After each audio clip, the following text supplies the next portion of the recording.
Here in Asheville, North Carolina, the 2019 Ingles Southern Conference Championships presented by General Shale. We're getting ready for our second semifinal game. The Furman Paladins trying to become the first lower seed in this tournament on either the men's or women's side to win a game this weekend.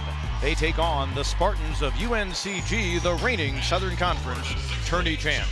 Ingles presenting our brackets earlier in an entertaining game. Wofford getting past ETSU 81-72. The number 22 Terriers returning to the Socon championship game for a fifth time. They'll try to get another NCAA bid tomorrow night, automatically or maybe as an at-large if they can't get the win. They await the winner of the Spartans and the Paladins. Hi friends, and welcome back in with Dean Keener, Pete Hannity with you. A battle between a couple of teams, Furman and Uncg, that split their regular season series, 10-point games each. We're going to see the best defender in the conference in Isaiah Miller of Uncg against one of this conference's most prolific three-point shooters, Jordan Lyons of Furman. We've got two great ones. That's a great start. Thanks for the intro. Jordan Lyons, 25 last night in the win over Mercer. He is one of the most dangerous shooters in the league. As you mentioned, 7 threes last night. Remember, this is a guy that made 15 threes in a game earlier this season. If he sees it go through the hoop early, boy, it's got a chance to go through there very often. Now for Uncg, you introduced the sophomore defensive player of the year, Isaiah Miller. He's among the national leaders in steals at 3 a game, but he can also score. He led the Spartans in conference play in scoring, has really improved in that area, and he's second on the team in rebounding. He has become a really complete player in just his second season in Greensboro. Now there is another very important story related to the Furman Paladins as we get set to begin this game, and for that, we head to our sideline reporter, Stormy Bonatoni. Yes, Pete, something we'll definitely want to keep an eye on today is Furman senior Matt Rafferty, who's their top scorer, leading rebounder, got rolled up on yesterday late in their quarterfinal win against Mercer and did not return to the game after getting that right dominant shooting hand taped up. You'll see that thumb and wrist wrapped tight again today. As head coach Bob Ritchie told me, he's not 100%, but there was no way he wasn't playing tonight. In his presser last night, he even called Rafferty the toughest human he knows. Now, during warm-ups, he took it light, primarily dribbling with that left hand. And I don't know much about broken bones, but I do know in his senior basketball season in high school, he did break another bone in that hand. I don't know if it's a re-aggravation or something different. Thank you, Stormy. And Stormy also pointed out to us before we got underway with our telecast that Rafferty, during warm-ups, he was out there, the hand was wrapped, but had to go back in because the athletic trainer had to make that wrap compliant with the NCAA standards, and Rafferty winning the open tip. We're underway here in Asheville. Paladins and Spartans. Uncg leads a competitive series overall, 18-17, following that regular season split. Spartans will play primarily man-to-man in the half court. Some really interesting matchups, as mentioned, Lyons and Miller. Furman skips the ball as well as anyone in the country. James Dickey coming up with the Uncg rebound. Very much so. Brown. Another bucket in close for Andrew Brown. 14 last night. He had 14 in the first meeting against Uncg in a loss, and then he didn't score in Furman's win. And he has added that late in his career at Furman. He was really kind of a spot-up shooter for a couple of years and has evolved into a multi-level threat kind of guy. Malik Massey in for Demetrius Troy at the point. Gives to a freshman with a lot of promise for Wes Miller and company. Caleb Hunter averages just under 6 a game, and we're tied at 8. And freshman from Raleigh does have a real chance. Coaches rave about his work ethic. By delivering. Two very good defensive teams playing that kind of game in our second semifinal. Wofford's already advanced to the title game, and teams in the Socon in terms of then winning and moving on to the NCAA tourney. ETSU had a run of 3 consecutive trips to the title game, stopped by Mike Young. You see watching to see who's going to play. Down there, a good ways down, you see the Furman Paladins.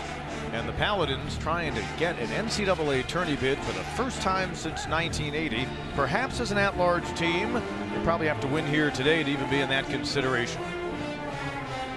Wes Miller talking to his team just now saying, we gotta look to attack and score. You guys are just running around out there. I need to see you be more active, but in a smart way. Now don't forget to keep boxing out as well. Also keep an eye on Galloway when he has a cut in between his pointer and middle finger that he just got wrapped up. He's getting it wrapped up on the sideline, excuse me. So Matt Rafferty of Furman dealing with a hand injury, and Kyron Galloway apparently likewise.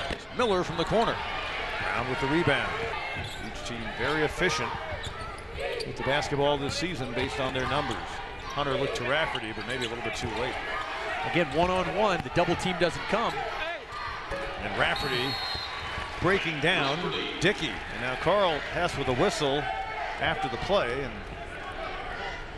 we saw Rafferty needed to be attended to, maybe some blood on his arm. And the athletic trainer right in front of Stormy. Stormy, what do you see? Yeah, you're correct. He is bleeding. They're getting that wrapped up again, putting on a little bit of that wrap all the way around, but nothing dripping on the floor this time, though, so that's good. True. And Rafferty, a hand bandage after getting hurt in the game last night. And now you see what they've applied to his elbow. In the half, they've got a chance to get within 2 or maybe 1. Just over 30 seconds, and now under 30 remaining in the half. And if you're Furman, you really do want to try to get a good look and get the ball in the basket here to feel good about yourself going in. You don't want to give the Spartans an opportunity to increase a 4-point lead, which in a game like this is almost like 8 or 10. Rafferty, he can shoot the 3. Shot clock differential down to 1, and Rafferty finishing. 7 to go in the half. Wes Miller, a use it or lose it timeout. He'll take it to draw something up with roughly 7 seconds to play. I have a feeling they're going to have to take a look at the time. In the half, they've got a chance to get within 2 or maybe 1. Just over 30 seconds, and now under 30 remaining in the half. And if you're Furman, you really do want to try to get a good look and get the ball in the basket here to feel good about yourself going in. You don't want to give the Spartans an opportunity to increase a 4-point lead, which in a game like this is almost like 8 or 10. Rafferty, he can shoot the 3. Shot clock differential down to 1, and Rafferty finishing. 7 to go in the half. Wes Miller, a use it or lose it timeout. He'll take it to draw something up with roughly 7 seconds to play. I have a feeling they're going to have to take a look at the time. You want to push up just a little bit. You don't want Miller or the ball handler to be able to roll the ball. Miller.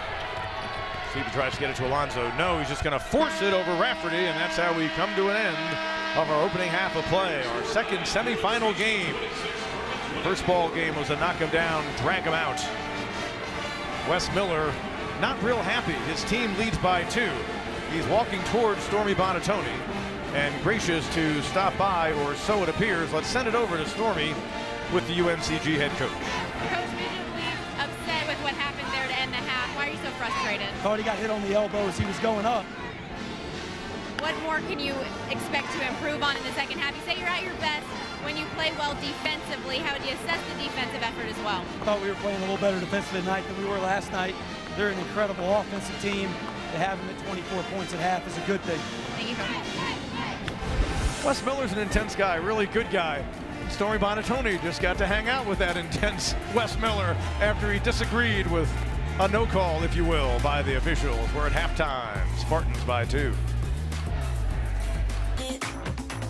Matt Rafferty just gave Furman his biggest lead of the game with one of his signature moves. And that's exactly right. It is signature. He'll back the defender in, put him under the rim, and then it's almost like slow motion where he just gives a little head and shoulders fake. It's kind of like one of those bad dreams when you're a kid, you're trying to get away from the bad guy, and you're just in slow motion. Exactly. It's just you're watching him, and he got Dickey just off balance enough, and then again, it seems like it takes forever, but he gets up and he gets it done effectively. Wes Miller just telling his team that his go-to offense has got to be on. 2 turnovers to start this half is ridiculous. No more of this casual stuff. He said, I need you to go back to the team that I saw in the first half, because that team was good. UNCG in a 5-minute scoring drought. The last 3:33 of the opening half. Furman's on a 7-0 run. A foul called on Hunter, and to his credit, he acknowledged it right away. And that's just the thing. So it was a nice, when they revamped it and the NCAA took it over and they put the automatic bid in for the NIT, what it did for the mid-major conference was long one for our first field goal in the half. Caleb Hunter getting the lid off for UNCG. They're back within 6. It was a nice carrot to throw the mid-majors because in one-bid leagues, at least you knew that your regular season champ would be rewarded with an NIT bid, and that one for Jordan Lyons, who was slow to start in this game, scoreless in the opening half, but he now has 8 points. And that's textbook. That's a video right there, that clip of how you break the pressure. Threw it up one sideline, hit Rafferty in the middle, extra pass from Mounts to Lyons. Massey inside. And as we noted, Francis Alonso was chatting with his head coach Wes Miller and remains on the bench coming out of that last timeout. Hunter tries again. Caleb Hunter. Talented player, but essentially 2 years not playing basketball due to injury out of Raleigh. 2-3.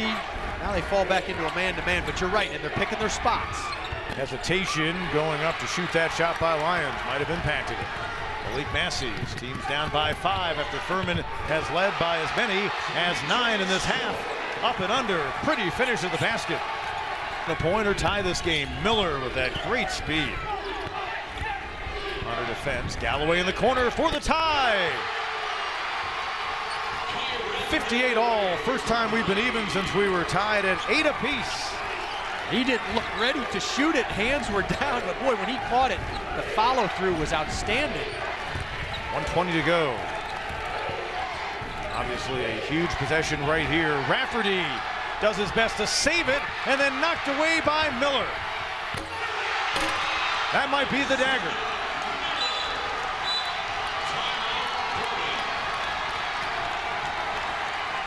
Wow, inopportune time to have some bad passing for a team that doesn't turn it over, that doesn't show any kind of a time to just be rattled.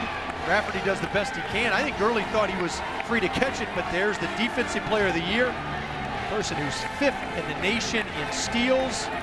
By the way, one of the most athletic players in the Southern Conference. 3rd steal of the game for Isaiah Miller, and a lot of the times when he makes a steal, he does it off a tip. He doesn't necessarily reach down and take it away from a dribbler. He doesn't necessarily intercept. He did earlier, but he'll tip it, run through the passing lane, at least get the action created, and then he executes the steal. Part of a 12-0 run for this UNCG team. And that's missed, but it's really of no consequence at all. The buzzer sounds, and our Socon championship game matchup has been established as UNCG gets the 66-62 victory in comeback fashion against the Furman Paladins. The kind of defensive struggle we thought it would be, in a game that had each team riding a wave of emotion, up by a significant amount, then trailing and so forth. And the Spartans with a program record 28th victory. Last year they established a new high mark with a 27-win season. And then they, in the process, they got that winning the Socon tournament, went on to the NCAAs, and almost upset a very good 4th-seeded Gonzaga team as a number 13 seed. Yeah, it's number 1 Wofford versus number 2 UNCG. Again, everything you could have asked for. I mean, we had a great weekend leading up to Championship Monday. Hats off to Bob Ritchie and the Furman Paladins for a great season. Hats off to Wes Miller. Halftime adjustments got his kids going. Just a fantastic weekend here in Asheville. We have had such a wonderful time, and UNCG now will celebrate this one for a moment. They've got to try to get in the way of a Wofford team that has a winning streak that's getting close to 20 in a row. Wofford during the season, like they did against everyone else in the Socon, swept the series. Such a pleasure throughout the year with my man Dean Keener. And on behalf as well of Stormy Bonatoni, you'll see her tomorrow night on the telecast. Pete Hannity saying so long from here in Asheville. UNCG moving on to face Wofford.